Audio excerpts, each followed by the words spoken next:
Hello friends, আমি স্বরূপ মাহাতো। আমি তোমাদের জিওগ্রাফি পড়াবো। দেখেছি আবার নতুন একটা টপিক নিয়ে, যেটার নাম হচ্ছে সোলার সিস্টেম বা সৌরজগৎ।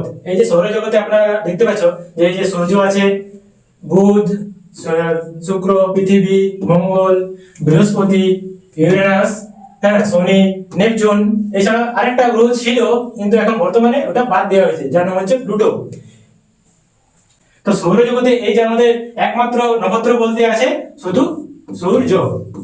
সূর্য হচ্ছে আমাদের সোলার সিস্টেমের একমাত্র নক্ষত্র।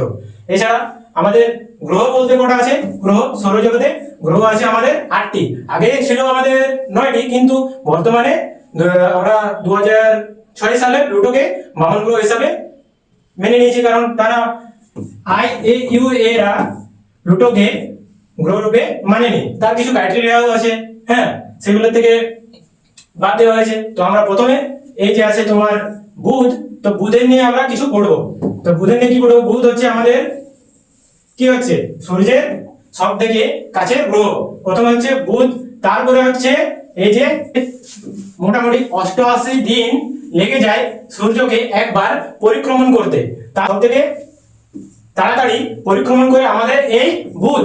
বুধ সব থেকে তাড়াতাড়ি পরিক্রমণ করে সূর্যকে, কিন্তু সব থেকে অনেক দেরি লেগে যায় কার? এখানেই আছে নেপচুন। নেপচুনে প্রায় লেগে যায় 248 বছর। তোমাদের বইয়ে আশা করি 248 বছরই থাকবে, আপডেট যদি থাকে আর কি। তো এই যে মার্কুরি আছে, মার্কুরি বলতে বুধ, বুধের সব থেকে ছোট গ্রহ। এবং বড় তাহলে কোনটা হচ্ছে? বড় হচ্ছে আমাদের এই যে বৃহস্পতি, পৃথিবী এবং এই ইউরেনাস, নেপচুন। আমাদের পৃথিবীকে কি বলে? পৃথিবীকে দূর থেকে এই যে চাঁদ থেকে আমরা কেমন দেখতে পাই বলো তো? চাঁদ থেকে নীল রঙের দেখতে পাই। এবং একে কেমন দেখতে পাওয়া যায়? একে দেখতে পাওয়া যায় লাল রঙের।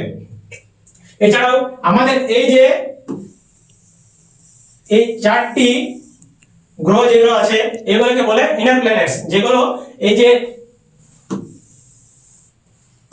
এইখানে রয়েছে একটা অ্যাস্টেরয়েড বেল্ট আছে। এই যে বেল্টের ভেতরে এগুলোকে বলে ইনার প্ল্যানেটস, হ্যাঁ। আর এগুলোকে যত সব বাইরে আছে 4টি গ্রহ, সেগুলোকে বলে আউটার প্ল্যানেটস। তাহলে ইনার প্ল্যানেটস কেন বলে এগুলোকে? এগুলো কি দিয়ে কেন যে এত ভারী ভারী থাকে? এবং এদের সারফেস আছে, কিন্তু এদের সারফেস নেই। কিন্তু সারফেস নেই, কিন্তু এরা অনেক হালকা। এরা গ্যাস দিয়ে তৈরি থাকে।